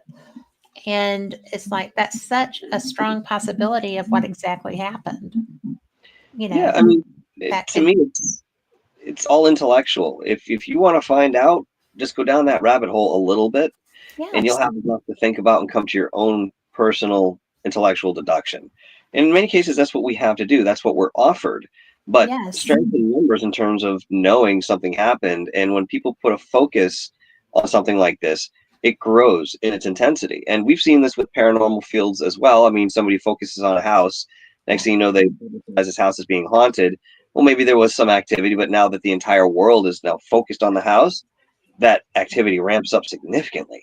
So yeah, the same could be said about anything that we work with in terms of black projects, because they don't just encompass the physical nature of things. They often go off into a completely different direction that hmm, is largely unexplored by the common person. yeah, And as long as we're stuck in limiting belief systems and modalities that don't actually serve us as what human beings are, we're always going to come into conflict with the progression of any sort of thought that goes into different side worlds of esoterica. It's yeah, inherent, you know. it is. And yeah, I have had so much fun with this conversation. I don't, I don't even know what else I want to talk to you about, but I know that I'm going to have a list by the time we get off of here. So at some point, expect an email or a That's fine. message because I would like for you to tell people how they can find you before we get too much farther along because you're really everywhere Mhm. and your interests are so broad that I think that anybody would be fortunate to be able to have a conversation with you. Well, thank you very much. I appreciate that. True. You can certainly find me on DarkHour Paranormal. That's exclusive to YouTube right now. People keep telling me to branch out with that. I'll get there. But right now, you can find me on YouTube. Again, DarkHour Paranormal. I'm also occasionally on with ThirdPhase of Moon. I manage Dr. J Radio Live's channel. At one point, I was looking into being more active with Dark Matter Digital Network, which was the late Art Bell's production network. I think that's sort of waned in certain ways, but I still have friends who are active in the news section of that, so that's kind of cool. I'm always over at GoofOn. If you guys are familiar with that, if not, check them out. Yeah, I mean, really, Dark Hour is where you're going to find me most predominantly, but you will see me in many different areas. You know, going with the archaeology side of things that we're working on. I mean, there's so much in the works right now that we're just going to see iron out over this year. So keep your eyes open. Well, I will. I'll keep my schedule open for when you have something that you want to come and tell us about that we didn't get to cover tonight. That sounds good to me. I'll reach out, and if you get something before you hear from me, let me know. All right, certainly. I Thank would you love so that. much. Well, Yeah, absolutely, we'll do that. Cool beans. Well, thank you for being here. I know that our listeners are probably just enjoying you to no end, and I appreciate your time. Oh, it's been my pleasure. I thank you so much for having me on. I always love sitting and having a conversation like this, especially with somebody who can carry it. And that's not always the case. And you did a fantastic job as a host, and that's all I could ever ask for as a guest anywhere. Well, thank you. I appreciate that because sometimes I wonder. You're doing just fine. I think everybody does. I mean, I research an awful lot. I love all of these topics, and when I can, I get in the field. I ghost hunted in Scotland last year and the year before, and so I'm going to Ireland to do that in September. So my husband, the first time, I just told him after I paid for it because he was like, "You can't leave the country," and I was like, "But I can. I have a passport." So, he was very wonderful about that. He didn't, get too irate for too long. But I just love going to see different places and, their UFO situations. I got to go to the Scottish UFO and Paranormal Conference and meet people there. That's why I went this year, ostensibly. But I just love getting to talk to people who have other experiences and ideas that open my mind. And you did that. Well, I'm glad to be of service in that way. I think that's what we're all here doing. And again, I said it before, I'll say it again. We're all in this trip together. Nobody's so special, and there are no experts in the field. So if you ever hear anyone say, "I'm an expert," something to remember, get lost. Yes. And don't go in the woods with them. Definitely don't go in the woods with them. Don't go in the woods with them. Don't go in the woods with anybody you don't know. But okay, well, thank you again. I appreciate you so much. And likewise, thank you. For everyone listening, we will see you next week. Paranormal Experienced is going to be fun. I'm going to have Jenny Davis Wednesday night, and then we will be back next week, same cat time, same cat channel, with Costa Macreas. So be sure and tune in. Those are both going to be really fun shows. Thanks for listening. Good night.